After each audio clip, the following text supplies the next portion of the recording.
Cap small cap ये ज्यादा पिटेंगे अब इस वाली मतलब नीचे की चाल में, या इनके सामने अभी मौका है अपने आप को संभालने का? नहीं, अभी ना मुझे इससे प्रॉब्लम नहीं है कि मार्केट में फॉल आएगा। अब 2-3 दिन में समझ में आएगा राजीव जी कि मार्जिन कॉल ट्रिगर हो रहा है कि नहीं, क्योंकि मेन सपोर्ट्स जाएंगे ना और मार्जिन कॉल ट्रिगर हुए तो ये सब 9 पिंस की तरह गिरेंगे। प्रॉब्लम ये हो जाएगी। अभी लेवल्स का जहां तक दिख रहा है, जहां से टर्न हुआ था ना निफ्टी मिड कैप और स्मॉल कैप, वो इतना स्ट्रॉन्ग सपोर्ट है कि वहां के नीचे जाना नहीं चाहिए, नहीं जाना आप चाहिए। किसकी बात कर रहे हैं?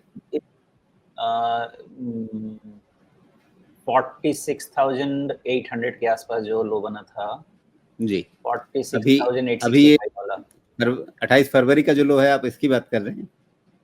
हाँ हाँ हाँ, लेकिन उसके पहले जो आपका सवाल है उसका जवाब देने की कोशिश करता हूं कि कहां तक मान के चलें कि मिड कैप में जान बची है। एक तो प्रॉफिट बुकिंग का ट्रिगर तो फ्राइडे आ गया। दूसरा 49,400 के नीचे क्लोज हुआ तो इनका भी भगवान मालिक हो जाएगा। वहां तक ठीक है, वहां तक से कोई दिक्कत नहीं है। ये वो लेवल है जो मेरे लिए निफ्टी का 22,900 था, ये वही लेवल है। जी, लेकिन जो आप कह रहे हैं कि 28 फरवरी का बॉटम यानी लगभग 46,800 के आसपास के लेवल्स जो हैं, क्या ये बहुत स्ट्रॉन्ग सपोर्ट बनेंगे या इसके टूटने का खतरा रहेगा? ये स्ट्रक्चर ऐसा है ना राजीव जी कि बहुत खतरा अभी रहा तो 45,000 तक ही खतरा रहेगा, जहां तक मुझे लग रहा है। जी। उससे ज्यादा का खतरा अभी दिखता नहीं है। 45,000 के आसपास में काम हो जाना चाहिए, क्योंकि तब तक जितना 10%। भी हाँ, उतने में जितना भी परमाणु बम फूटना है फूट जाएगा। 10% का मामला मिड कैप में हो सकता है, लेकिन इंडिविजुअल स्टॉक्स मैक्सिमम, में फिर लेकिन ध्यान रखेंगे कि ये जो मैंने आपको पहले बताया उस पे ही पहले रुकिएगा। 49,400 पे ही रुक जाएंगे। वो बहुत स्ट्रांग, बहुत इंपॉर्टेंट है हमारे लिए। वहां पे भी रुक गया तो इंडिकेशन होगा कि हमारे में जान बची हुई है।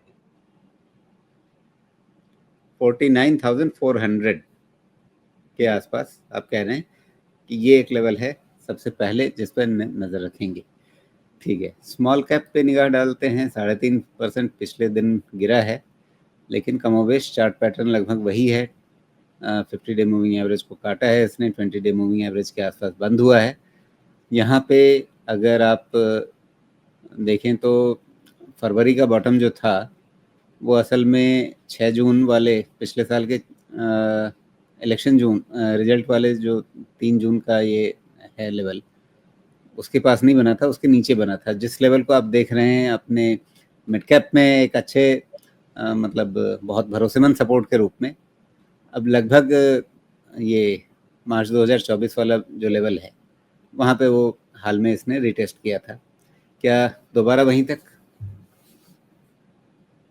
पहला 15,300 जो मिड कैप का पहला लेवल बोला ना, उसका जी। जो कॉरेस्पॉन्डिंग है उस पे आ जाए हम 15,300।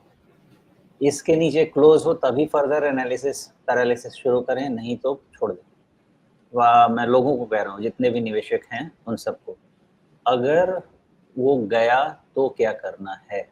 अगर वो गया तो फिर जैसा आपने कहा, जो हमारा लो बना 14,300 का, उसी पे नजर टिकाए रहे हैं। वो बहुत स्ट्रांग चीज है। उसके नीचे जाने का मतलब बहुत मुश्किल काम हो जाएगा। और ये क्या इस अपना एक जो यहाँ पे डिस्कशन होना चाहिए था कि क्या डिटरमिन करेगा अपार्ट फ्रॉम हमारा टीटीटी कि यहाँ के नीचे भी मिड और स्मॉल कैप चला जाए। वो हमारा क्वार्टर रिजल्ट शुरू हो जाएगा, मई में इनके रिजल्ट्स आएंगे।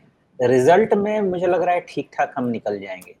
मेन है कमेंट्स जो आएंगे ना प्रोमोटर्स के, कंपनी ओनर्स के, वो डिटरमिन करेंगे कि यहाँ से ये लेवल टूटेगा या यहीं से हम पलट जाएंगे। तो कमेंटरी इस बार बहुत इंपॉर्टेंट होने वाली है, बिकॉज सबके सामने आज के तारीख में एग्जैक्टली जब शुरुआत हुई थी ना, जिस तरह से मिड कैप स्मॉल कैप ने रुलाया था ना, मुझे 2020 याद आ गया, क्योंकि उस समय नौकरी छोड़ के मैं अपना धंधा पानी का इंतजाम कर ही रहा था और सिर पे सब कुछ आया था। वैसा ही करेक्शन अभी मिड और स्मॉल कैप में देखने को मिला। मुझे पूरा 2020 याद दिला दिया और एकदम ब्लैक कर्टेन था उस समय आपके सामने, कुछ नहीं दिखाई देता था कि क्या करना है, क्या होना है। वैसा ही अभी ट्रम्प करके जा रहे हैं, कुछ समझ में नहीं आ रहा, इतने अनप्रेडिक्टेबल है। इसलिए ये मार्केट में सिचुएशन ऐसा है कि या तो मोस्टली हम हो गए, थोड़ा बहुत 2-4-5% हो जाए तो हो जाए, नहीं तो फिर एक नई परेशानी खड़ी हो जाए।